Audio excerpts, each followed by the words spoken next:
أحدث التصميمات من الذهب والألماس واللؤلؤ والأحجار الكريمة كانت غلة المشاركة الكويتية في الشارقة خلال معرض الشرق الأوسط للساعات والمجوهرات، متمثلة بالرويال كولكشن الذي تميز بقطعه الفريدة والنادرة. جئت إلى هذا المعرض ممثلا لشركة رويال كولكشن الكويتية من أجل التعرف على متطلبات السوق من الذهب، حيث مكننا هذا المعرض من الوقوف على أهم مستجدات الذهب.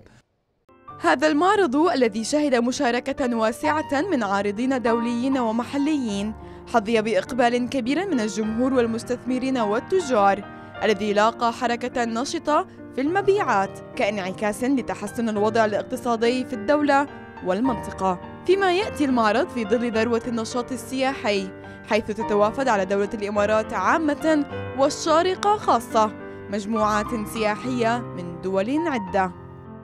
صراحة بالنسبة حق المعرض السنة خصوصا الكويتي موديلات جديدة، وفيها موديلات نوعية مثل تكون من أحيانا من النوعيات الشعبية، وفيها من موديلات تتكون من الحديثة من الفرنسية إلى الكلاسيكية.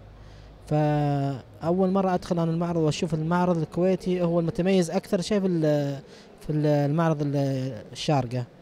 فصراحة إن شاء الله تكون السنة وكل سنة تكون أفضل إلى الأفضل إن شاء الله. الذهب عادت إليه الثقة كمخزن لقيمة وإدخار للمستقبل في ظل احتفاظه بأسعاره، وهو ما دفع عملاء الذهب إلى الاهتمام بهذا المعرض الذي يعد واحداً من أهم معارض المنطقة في مجال الذهب والمجوهرات.